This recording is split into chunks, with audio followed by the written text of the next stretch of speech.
Oh, what is up? My wife's staring at me, so it's gonna be weird. She's just staring at me on the floor like a little, gremlin.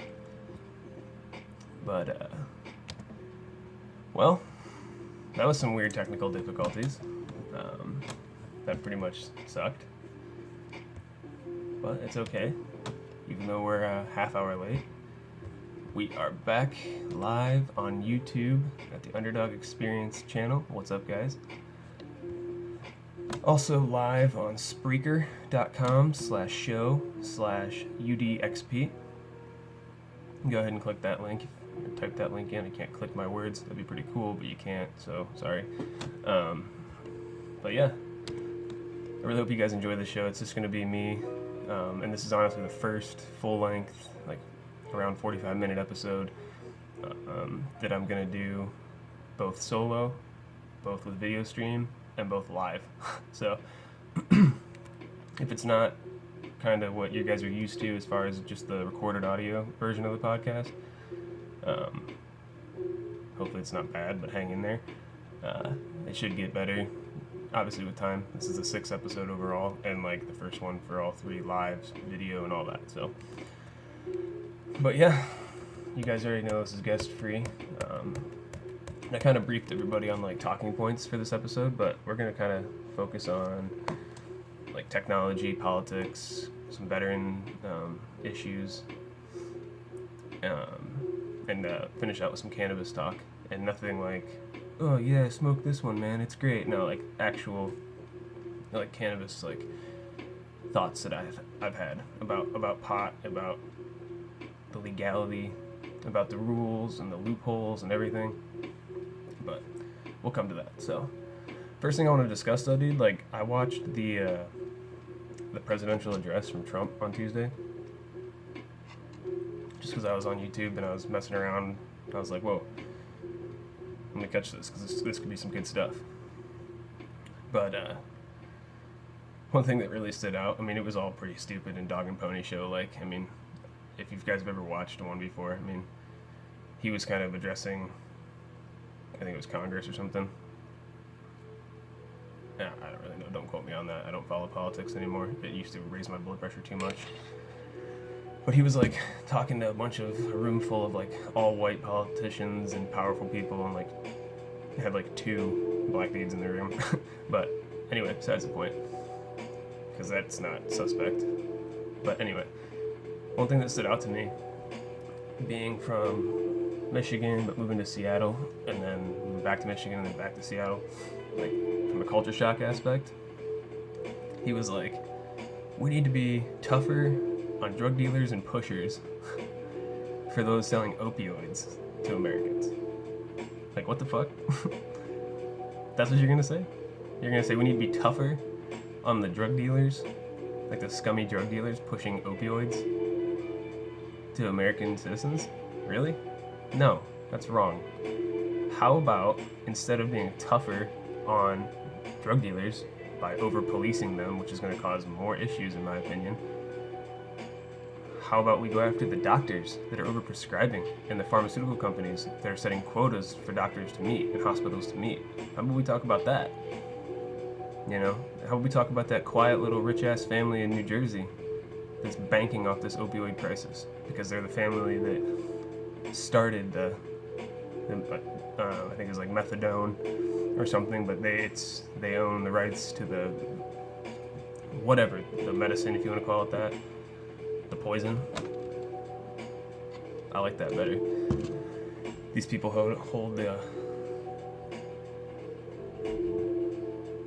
key to the poison, so it's pretty crazy we're not going after them. We're just kind of ignoring them and saying go after the drug dealers on the streets. I wrote some things down based off that, and see what you guys think about it. But basically, not just going after the doctors. You can't just go after doctors in 2018 America, but putting better regulations and research funding to those federal and state-funded or state-sponsored methadone clinics. You have one on every corner, and it's just trash full of junkies getting their high and then leaving. How about you send a lot of funding their way so they can do some proper research on methadone and other alternative treatment options.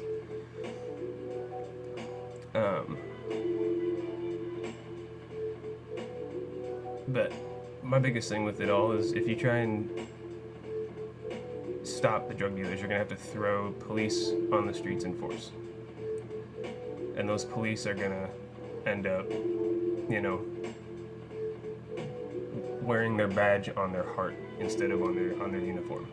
Kind of being like, oh, I'm the president's special appointed police to take these drug dealers out. I don't know about you, but it's 2018 and cops are being massacred every day. And by ignorant people, by people that are misinformed, misled, mentally ill, whatever. But adding to that, by throwing a more authoritarian view, or more authoritarian power into the American streets, it's pretty dumb in my opinion. But I don't know. That was just one thing that stood out to me. Kind of pissed me off when Trump was saying that, because everyone started cheering and clapping and woohoo, yeah, woo, yeah. We love that idea. It's like, no, how about someone stand up and say, Mr. President, how about we do this? And see, that's what I think we need. I think we need, and I know this sounds like a parrot of Joe Rogan, but that's pretty much the right idea. He's got the right idea. You don't want, who wants a one person to be in charge of, 350 million people or whatever we're at right now in the United States? It's like it is a popularity contest. Oh no, it's bipartisan. They want this and the other side wants that, and we got to pick. No, that's not it. It's 2018. How about we get a council of like 20 people, each specializing in each different department of, Department of Interior, someone who's in charge of the legislative aspect of the job. Like, get people that have specific professions in the areas that one person tries to tackle as the president. Get about 20 people. Not 20 presidents, but 20 people as a tribal council in a sense, and call it like the council people for America's future or some shit. I don't know. That sounds kind of like utopian movie-esque, but whatever. I think that would be good. I think that would definitely be a lot better alternative than what we have now. I mean, what we have now worked up to this point, I'd say up to like, I don't even know if it really ever worked, but I'd say it's kind of trickled, like fizzled out around like the end of the 80s, as far as being like what a president is and what it means to be a president and the values upheld. And I mean, even back in like the 1800s, presidents weren't upholding the values they were portraying. But the thing is, the media now has shined a light on it to everybody, where everybody can see all the wrongdoings and all the injustices the politicians are committing. Which I think, because we don't really have a real voice with the politicians. I mean, everyone says write your congressman or whatever, but you don't really have a voice. So it's causing people to take to the streets in a sense. Saying fuck the police, saying Black Lives Matter, saying White Lives Matter, saying fuck black people, saying fuck white people, saying Mexicans go back to Mexico. Like, all this shit's happening. And I think it's not because we hate each other. I think it's because we are so fucking frustrated with nothing ever being different. And it's funny because the definition of insanity is doing the same thing over and over again, expecting different results. It's like the broed down version of it, but basically what it is, And like, what have we done since the inception of the presidency? Kept electing people every 4 years or every 8 years. New people come in. Hopefully this will be different. This one will be different. He's a Democrat. He's a Republican. This one will be different. Oh, dude, it's not going to be different. Oh, Obama's black. It's going to be different. No. Like, I would say Obama was better than Trump, in my opinion, up to this point. Like, so, in the first, if you take Obama in his first year and Trump so far in his first year, I think that Obama was a little better. And I don't mean his policies. I mean, like, his way to connect with the American people. I think now when Trump gets on the TV, you either have people that are like, yeah, screaming at their TV cheering, or you have people turning it off and shaking their head in disgust. And that's what I'm trying to get at, is like that divide, Like, I didn't vote, so I can't really be like, yeah, I think it should be this, but I didn't vote because I don't believe in the system. I don't believe in the presidency. I don't think it should be a thing. I don't believe that our vote really matters, and I know I'm going to catch flack for that, but I don't think our vote really matters. I truly don't. If you can change my mind on that with actual factual proof, not only will I have you on the show, but I will make a T-shirt for myself that says, "I love the presidency," or some shit ridiculous like that. And I'm confident in that bet because I know you won't change my mind. But I'm open to people trying. Let's see. Enough about politics, man. Enough about that. It stresses me out. Gets me too pissed off. I feel like Rush Limbaugh with this fucking microphone and broadcasting and talking about Trump and everyone hears about it too much. So we're gonna take like a weird dive into technology. If you guys remember episode 4, it was 4 parts, but episode 4 was basically started off as like a talk about technology and kind of how technology's kind of taken over human life in a sense. And I was saying, you know, like, take this for a grain of salt because there is going to be some inaccuracies with this statement, but it's for the most part pretty mind-blowing and pretty true. Once our grandparents are dead, sorry, that's morbid, and then once our parents are dead as well, there'll be nobody left. And I don't mean ours as in like your friend group. I mean our generation, like we're like the oldest ones left on the planet. Yeah, think about this, dude. No one will have experienced Earth without the internet at that point, and that's only a few years off. Think about how different 1970, 1980, 1990 were from 2000. Yeah, that's just time changing though. That just happens naturally. Think about it though. Think about it in terms of, in like, I would say in like comfortably, like 30 to 40 years, maybe 50, because there's some long-living outliers out there. We won't have anyone on this face of this planet that hasn't, maybe they haven't experienced internet, but they've never been alive on this earth without internet. And there's a huge presence with internet just being here, whether you've experienced it or not. And I don't mean internet, to clear this up, I don't mean internet like Google Chrome, Internet Explorer, all that shit. I don't mean that. I mean like internet, intranet, like the whole thing, the whole concept. It's pretty wild. But like originally I was thinking, man, we're in some kind of like technological age right now, some kind of like integration age where technology's in this weird stage, humans are in this weird like restful stage in a sense, or restless stage, sorry, my bad, in a sense, and it kind of like led me to think like, are we like integrating to something huge here? Like is something big on the horizon that's gonna take humanity by storm, and like this unrest right now is kind of weeding out the ones that are going to survive and not survive and conform and not conform. I don't know. It's not really a conspiracy. It's just something I kind of thought about. But like the more I thought about it though, and kind of brought politics into the thinking of it, I was like, dude, I feel like we're just in like a future, or like a revamped Dark Age 2.0, if you will. Like with all the discord that's going on. You got, you know, Trump. It feels like Trump's kind of like relishing in the divide that he's creating in the country, because he's kind of like a narcissist, in my opinion. And like, even if he has 4 people behind him that say you're fucking amazing every day, and then the rest of the country against him openly, he would still think he's doing a great job. So he doesn't care about the country. He's not even going to be here for maybe like 20 more years if he's lucky. He don't care. He's doing this to pad his resume and, you know, get his jollies off, you know?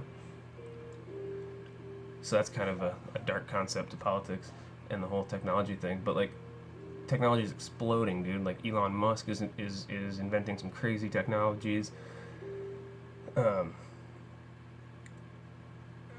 it's weird because like, I also think of it as a dark age in the sense of like literally dark, like the media is dark. Not like it's bad, but like it always has been. But like it's dark as in the real facts are blacked out and you're just getting the entertainment value from it now. And when important facts and issues start being lost, it's a dangerous slope, because then people start focusing on dumb stuff, like the importance of social media in your day-to-day life, and filming cops doing their job. as opposed to worrying about, bettering the country, bettering humanity, doing something like giving people sustainable income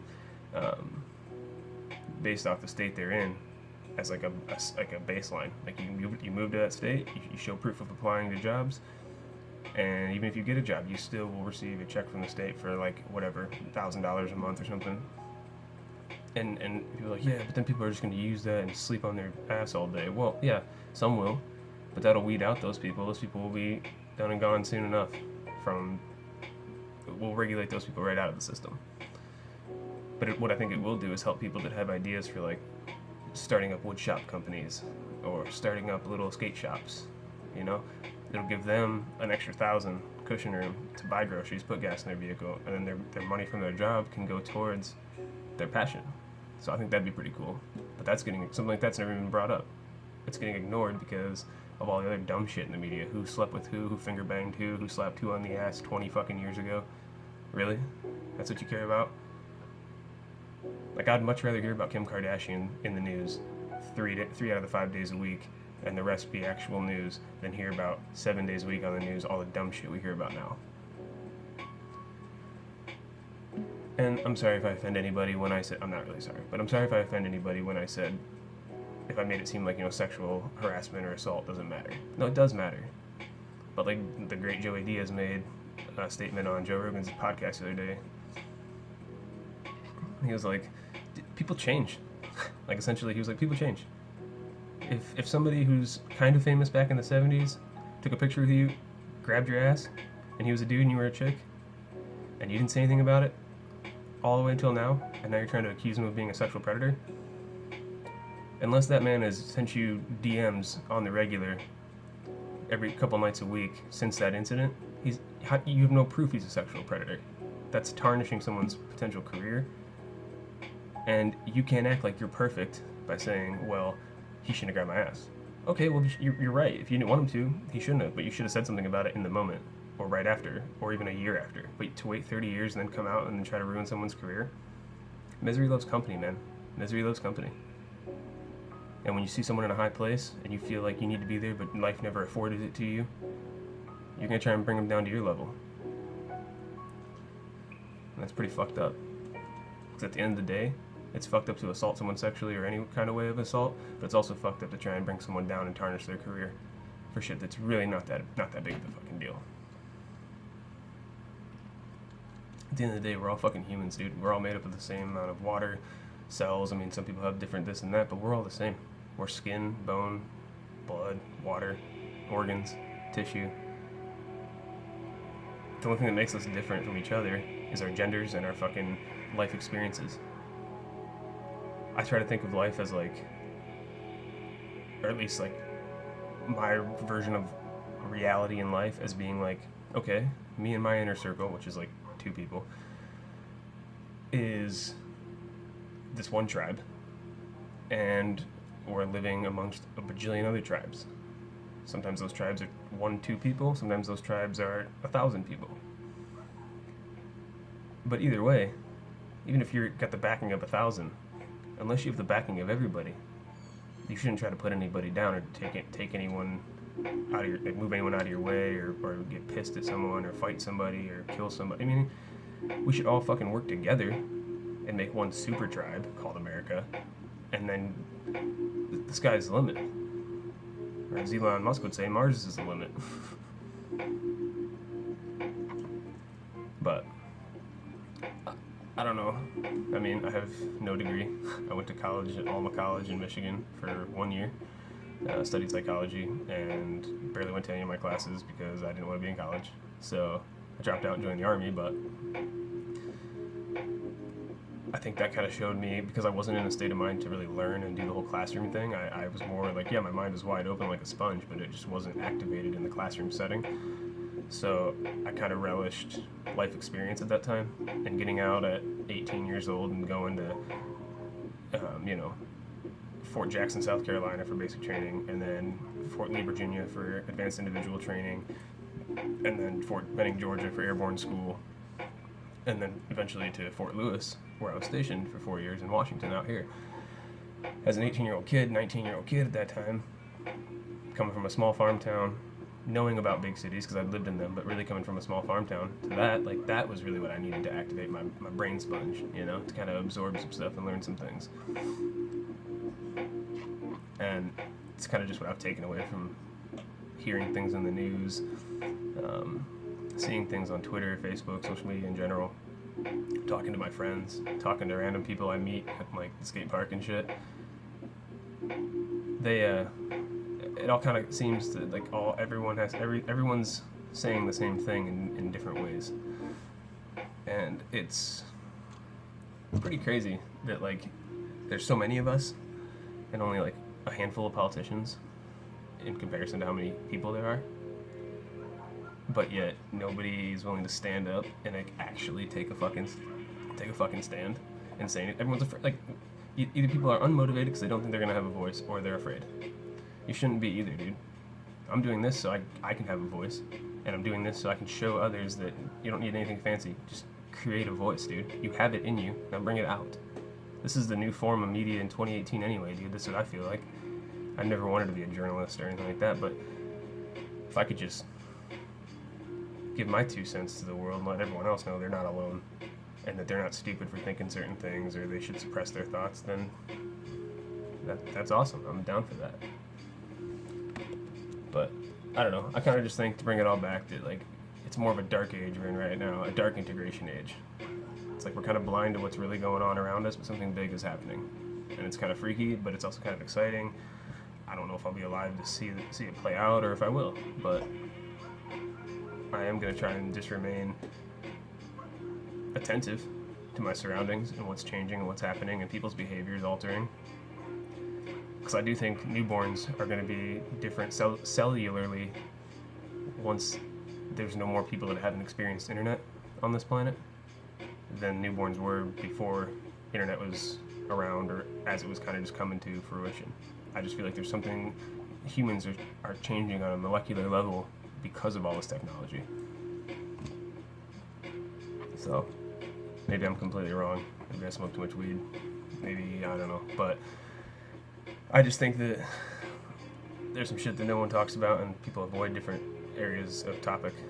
And I think that we should all strive to kind of come together and tackle the major important issues as one, instead of little fucking groups here and there buying into the bullshit.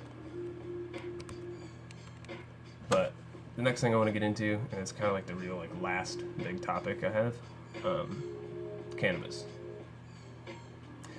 No, you stoners, not smoking weed all the time. Like yeah, weed, smoke weed, yeah. I'm talking about cannabis as far as its legality in the majority of the country right now. It's 2018, and people are still frowning upon it. People are still looking down on you for it. People are still judging you hardcore for it, even in legal states. It's just funny to me because, like, meanwhile we have parents, if you could even call them that. I don't think you could even be called a fucking parent if you're administering hormones to your underage child or children because you feel they exhibited some behavior that means that they want to be the opposite gender. Bruh. When I was like 6, all I fucking wanted to do was climb trees. That's basically what chimps do. I was a fucking chimp at 6. Most kids are little chimp babies. They don't fucking know. They're just doing life. They're just doing things. How many times I grabbed a pink cup instead of a blue cup, or vice versa? Does that mean I want to be a girl? I grew up on a dead-end street with all girls that were like a couple years older than me, right? In like kindergarten and shit. I remember one instance when I was out playing with them and they decided to name me Brooke, paint my fucking fingernails like purple, and then treat me like one of their girlfriends as we went playing at the park.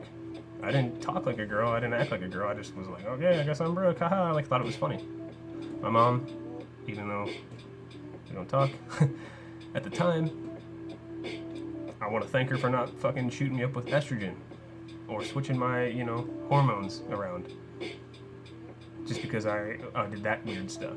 But now you got people doing that to their kids because they're like, oh, well, little Adeline knows she wants to be a boy. We're going to call it Adam, and she's okay with that. Okay, well, how old is Adeline? 12? Oh, she's 12? yes, she's clearly making the right decision. She knows what she's doing. Oh my god. I feel like I just stepped into like a mescaline trip when people say that shit. I'm like, is this real life right now? But like, you still got people, you got people doing that, and people are still bitching about people smoking weed. People have been smoking weed for fucking ever. It's been a thing forever. Let it go. Tax it. Get your money from it. I don't fucking care. There's already a 33% or something kind of tax like that on weed anyway at all dispensaries for recreational and medical. Like, you can't have your cake and eat it too. You can't have legal weed to make all the money off of and then still make it judgy and illegal and expect to have your money. Like, you guys as the government, you won with crack. You won that epidemic. You got to use your political pull and throw the crack into the poor black neighborhoods in East LA. You got to do that. You got your fucking cake and ate it too. You created a black market and profited bajillions amounts of dollars off of it. In primary, secondary, and tertiary ways. With prison industrial complex forming because of it. All that stuff, you know? Like, it's just... I don't know, man. It's frustrating. Because I don't think cops are bad at all. I don't think all government officials are bad at all. No way. I just think we've been doing the same thing too long, and people are stuck in like this fucking weird rut. Like, there's like a lag between humanity and reality, is what it feels like. You know, when you're playing a video game and there's some lag, and you're like, oh shit, I lagged out. That's what it feels like. It feels like humans are lagging behind what reality is right now. I mainly picked cannabis because I am a frequent user of cannabis. But I'm still a productive individual. I know there's many people out there who would beg to differ with that statement, and that's fine. Some people see me doing this podcast as only doing this podcast and not wanting to better my situation or make more money or help my wife out or whatever. But I mean, the fact of the matter is this podcast has saved my life every time I've done an episode. And that's real shit. But the other fact of the matter is you don't know someone's story unless you ask. For people out there that think that this should just remain a hobby, and you don't have your priorities in order and whatever. My wife starts her job on Monday. I have a job interview on Monday, another job interview on Tuesday, and I dropped off three resumes at 3 different places today, or a resume at 3 different places today. For those of you that don't know the full backstory, my wife and I moved back to Washington 3 weeks ago today because of her job offer. She got a good job offer. So we moved back here. We're staying with her friend's family and her friend at their place. And we got a car recently, and we're just kind of getting back in the groove of life, doing life, you know. And trust when I say when I get a job, yeah, I'm going to be working as a primary, but this is always going to take precedent. And nobody's going to sit there and be like, you're a piece of shit. I mean, you can judge me from the outside saying I'm a piece of shit, but I got the very full supporting of my wife, and I know right from wrong, and I know responsibilities versus priorities versus passions versus hobbies. So, because I smoke weed and I do a podcast, I get the judgment. And I'm 25 years old and I also skateboard. And I'm not that good, but I skate. And it's like, those are the 3 combinations for looking like a piece of shit. But to each his own, man. Get to know somebody. Because like I said, we're all made of the same material, atom, everything, whatever. We're all made up of the same shit. And to judge somebody off of assumptions and predetermined notions without checking facts or asking the person in general, it's just kind of a miserable way to continually go through life, because you're going to keep interacting with people, and every 3 people or so you're going to have the same type of interaction, and it's going to turn you off to humanity as opposed to turning you on to humanity, where we're all supposed to come together and help. It's the underlying goal of this whole fucking podcast. Not this episode, but the whole thing. But anyways, back to cannabis solely, sorry. I have some good points to make about this stuff, so I just kind of get really excited and trickle and trail off, and I don't know why I do it, but I'm sorry. Hopefully it's entertaining for you guys, and I'm not just rambling, but if I am, that's what the comment section's for, and we will see what that has to say after this video goes up. But the thing with weed that really throws me for a loop is like, okay, so for instance, I'm in Washington. I'm 25 years old. Pot is legal here recreationally and medically, as long as you are 21 years of age. And for medical, you have to have a medical endorsement card.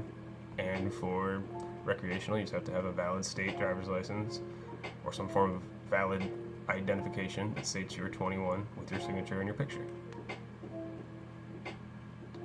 Sounds fucking really a lot like alcohol, right? It's taxed extra, just like alcohol. It's sold in specialty stores, just like most liquor stores, and like most specialty alcohols. There's a culture around it that's very proactive and productive and helpful in the community, which you can kind of say for alcohol as far as like craft brews and stuff go, like Beerland on Viceland and shit. And then you got all like the little microbrews and craft breweries in Seattle, and they put on some good events and festivals and shit for people to come down, and that builds a sense of community. But I honestly don't know how productive it is. I mean, when you think of, yeah, I'm gonna get drunk this weekend and I'm gonna get so many things done, like that's not really what happens. And it doesn't really happen like that with weed either. You're not like, oh, it's Friday, I'm gonna get baked and do so many things. I mean, no, like but for a lot of alcohol consumers, the majority of them, just say, I'm just gonna get drunk and let my cares go. And people that smoke weed are like, cool, I gotta get this done, I gotta do this, I'm gonna chill this weekend, I gotta go back to work on Monday, but I'm just gonna smoke a little, hang out, maybe, go on a walk or whatever, go hang out with my wife, out to dinner. My point is that you meet the majority of stoners, or people that use marijuana or cannabis, and they literally are still productive, functioning people in society. There's never been a death from pot, solely pot. Right? People are going to argue, well, there's been car accidents where people have had THC in their system. Okay, do you know how long THC stays in your system? Too many times I've almost been in a car accident sober, too, as a sober driver. So that's a fucking drop in the ocean as an argument goes. It's bullshit. Come up with a better one. Again, I also challenge anybody to try and change my opinion on what I'm about to get into with cannabis too, because it'd be fun to see if anyone can. But it's a plant. It grows just like pine trees grow, just like roses grow, just like fucking grass grows. It's been on this earth since the earth.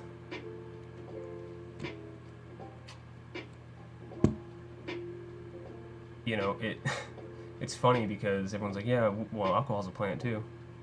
Yeah, the hops are, and the barley is, and the wheat, sure. But it's not, you can't just take a barley plant and like smash it up and drink it. I mean, you can, but you're not gonna get fucking, it's not gonna be like, oh yeah, this is a fucking IPA gold. Oh, it's so dope, dude. Yeah, smashed up hop. Maybe some hipsters in like Seattle somewhere, or like San Francisco, are out there fucking just like, it's the newest hop beer, dude, and you're just eating fucking hops, drinking the hop slime. I mean, maybe, but you can't really do that. You can take marijuana from its natural form, pluck it and smoke it. I mean, obviously curing it's better, but back in the day, I'm pretty sure that a lot of them probably just started plucking and smoking and realizing, well, maybe if we let it dry out, it smokes better, and they started letting it dry, and they smoke it then. But my point is, it's natural. All the evidence shows that CBD that's in THC, it's the other compound in marijuana. It's non-psychoactive. CBD reduces inflammation. CBD sponsors major skateboarders. CBD companies do. CBD companies are sponsoring. I wouldn't be surprised if in a couple of years you start seeing CBD sponsoring the X Games, and that's amazing. That's good, But that's literally less than half of what's in some plants. The rest of it could be THC. So you got THC, which has never done any harm to anybody. Maybe made some people freak out or whatever, but like that's because you can't handle it. And then you got CBD, and that is proven to reduce inflammation and anxiety naturally. In our bodies, we have receptors, cannabinoid receptors, for cannabis. That's why you get the high feeling you get. because the THC molecule gets into your system and it binds with the cannabinoid receptors, and it inhibits some neuron transmission as far as like, that's why you get the weird sensations. But you're not out of control. It's just weird, man. 3 beers can kill a bunch of people. 3 beers. 3 beers drank by one guy, gets in the car and leaves, and it's only 3 beers, and he hits a minivan because he can't really see too well. It's kind of blurry a little bit. It's kind of fucking, shit's kind of bouncing on the road a little, and he slams into a fucking minivan. The minivan is a mom and her husband and their kids coming home from dinner. And now they're all dead. But that doesn't happen with weed. And I think, I'm not saying like smoke and drive. I'm saying I think it's because the culture around cannabis is that of relax, open your mind, learn, and become a better person. And that's kind of like what people decide to smoke weed for, you know? But to each their own. I'm not telling you that you should only smoke weed and alcohol's bad. I mean, I have a beer every now and then. But like what I find frustrating more than anything else, and this is the last point I'm going to make about pot, so don't worry. But what I find frustrating, dude, more than anything else, is drug tests for job placement. Like pre-employment or post-employment drug screenings, where if you test positive for marijuana, and 9 times out of 10, even if you have a medical endorsement card, you still aren't going to get the job. And if you don't have a card, you're really not going to get the job. What kind of fucking catch-22 is that? Hey, you're in a legal state where pot's legal, and as long as you're of age, you can indulge in marijuana. But then you go apply for this job, which is a state-sponsored job or a small business job, or like nothing federally, not a federal job, just a state-level job or a local small city or town or whatever township type business, and you go to apply there. And they say, well, sorry, there's trace amounts of THC in your urine, so we're not gonna give you this job. It's like, what? Wait, but it's legal. But I can't have it in my system? Well, no, we don't want you to, have a problem with attendance or use on the job for safety reasons and reliability, and we're just going to kind of go a different direction. Now, I've never been told that at a job interview or anything. I've never failed a drug test, but I've never cheated one either. Just be smart and know your timelines. But it's just dumb that we have to do that, man. It's marijuana, cannabis, hemp, THC, CBD, fucking, like, what the fuck?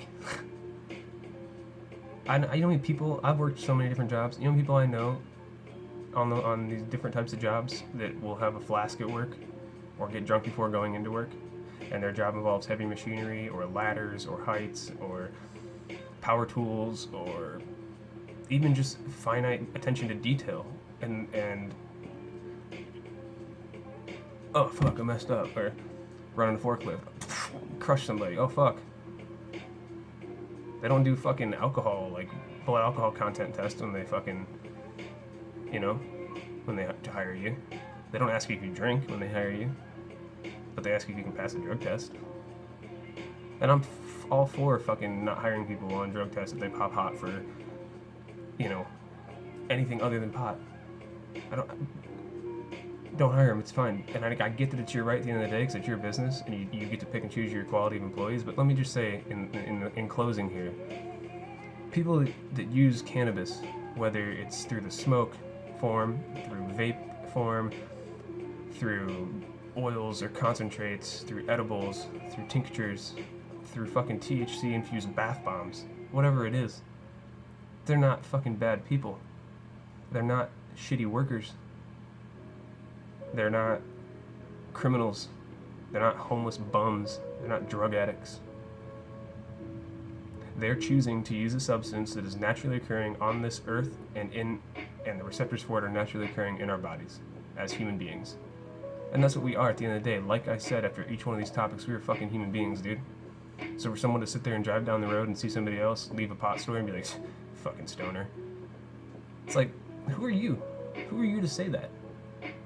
Like, you don't have anything else in your life that's wrong or immoral or going south or a vice. And I'm not saying cannabis is any of those things. All I'm saying is when your house is made up of 50% glass too, like most Americans is. Don't throw fucking stones at someone else's.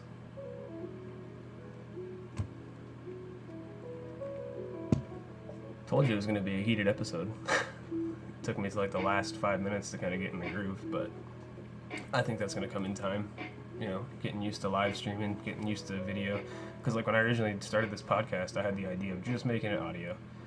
And that was mainly because like all the podcasting, or not podcasting, but all the podcasts that I'd listened to and all the podcast experience that I had over the last couple of years was all audio. Like I just recently started watching Joe Rogan's videos for Joe Rogan Experience on YouTube, like while applying for jobs or fucking car searching before we had a car. I just put that on the side and watch it, and I was like, you know, that's pretty cool. And then I started getting a ton of like viewer or like listener requests for like live feed, like streaming. And I said, well, I'll see what I can do. I mean, I can't promise it's gonna be perfect. I don't have a sexy backdrop. I don't have anything cool fucking hanging up on the walls. I'm not in a fancy studio. I was a half an hour late starting this entire episode. The internet went down. I mean, it's just little things like that. But onward and upward, man. We all have our days. We all have our moments. Last thing I want to touch on too. Sorry. Last thing that I want to touch on too is suicide, man. I'm not gonna say, oh, if you're struggling or know someone who's struggling, you know, reach out. I mean, yeah, that's good. But I'm just gonna take this time to say, I fucking care about you. Like, I genuinely care about you. Whether I know you or I don't know you. If you got some kooky thoughts rolling around in your head, fucking email me, dude. Zero judgment. Don't even have to leave your name. Just fucking email me. Message me on Facebook. Chat with me. Because I've been there too. I've been in suicidal positions before. It's not something we should taboo away and brush under the rug, dude. That's how more people are going to keep fucking dying. I've noticed in my lowest times that the suicidal thoughts and images and shit kind of come and stem from feeling like you have really nobody, and all you really need is to be told that you're loved and you're wanted and you're needed on this earth. Whether you found your purpose yet or not, you have all the time in the world until you're dead. Why end it short by your own hand? I'm just going to leave it at that, guys, but like I said, just fucking reach out to me. I love each and every one of you, and without you guys, none of this would ever even be possible. So, thank you. Thank you for constantly tuning in.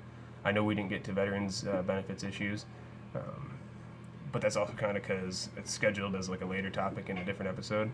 So I was going to touch on it in here if we had time, but kind of like a little, haha, gotcha, teaser, gotta tune in next time, because it's going to be a good one too, episode 7.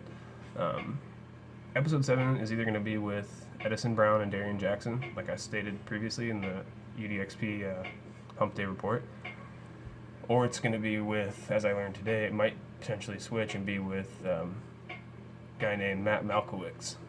I hope I pronounced that right. Shout out to Matt. Him and I were talking all day about getting him on.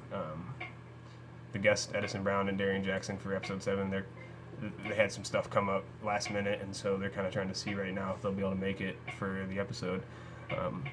If they can, we'll have them on. If they can't, we'll have Matt on instead.